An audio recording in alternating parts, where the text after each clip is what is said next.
Hey everyone, I'm Mike and I have opinions.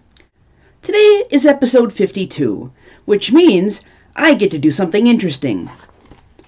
DCU's 52 miniseries from 2006. Now, for those of you who don't know what it is, DC 52 was a weekly series that filled in the gap between Infinite Crisis and all the 1 year later issues. The interesting thing about it is it doesn't include Batman, Superman, or Wonder Woman. In fact, that whole idea is a central point in the story. Now, the book follows several plot lines over the course of the year, including Ralph Dibny, Black Adam, Renee Montoya, Steel, Animal Man, and his cohorts in space, including a really amusing guest star by Lobo. But I think my favorite stories were Renee Montoya and Ralph Dibny, because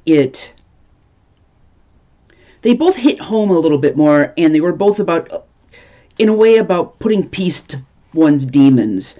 One a little bit more literally than the other, but either way, all of the stories were at least entertaining. And 52 was a bold experiment for DC to do at the time. We've had a lot of weekly series in the time since, including the much maligned Countdown, which, yeah, it's kind of good that nobody even acknowledged that before the reboot. But I think one of the most interesting things about 52 is how much planning that they had to go into in order to make everything dovetail as well as it did. In fact, a lot of the character stories cross over at certain points, and it shows both how big and how small the DC universe was at the time. And it brought prominence in a lot of ways to characters that had been sidelined for a good number of years. Take Booster Gold, for example. This 52, in a lot of ways, revitalized his character, because up until this point, Booster had been largely a joke.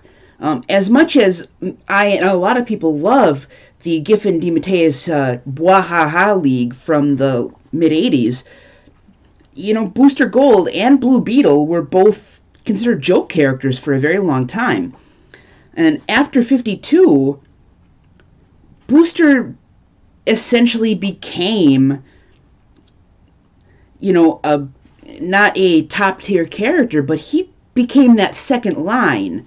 And I think that it led to quite a few interesting stories with Booster when he had his own series afterwards.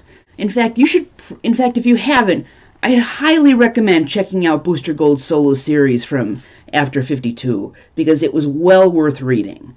And it plays a bit with the history of the DCU, a history that at the time was rich and diverse and had yet to be thrown out like the baby with the bathwater.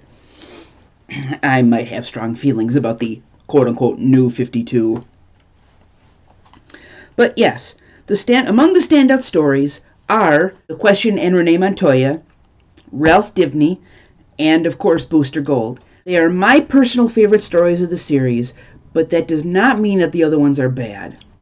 Even the weakest of the stories are still entertaining. Plus, you get the Metal Men in here at times, which, is awesome. Who doesn't like the Metal Men? In short, I loved 52.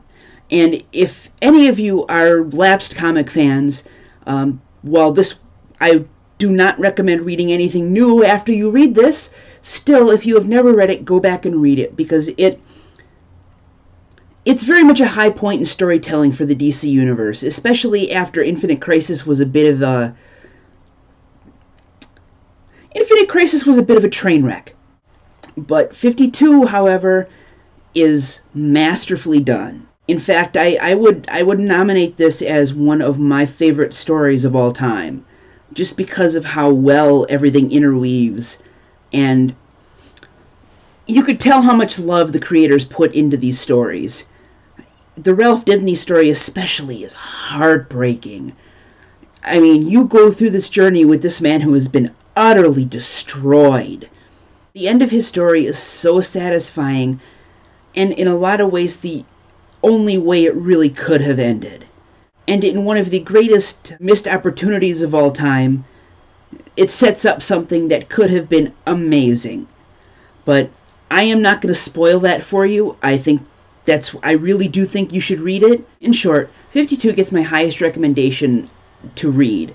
Every single issue is traded in 4 different trade paperbacks, and you could get them at your local comic book shop, or you could even pick them up cheaper at a convention if you go to those. So in short, read it and love it, just like I have. Until next time, I have opinions, and so should you.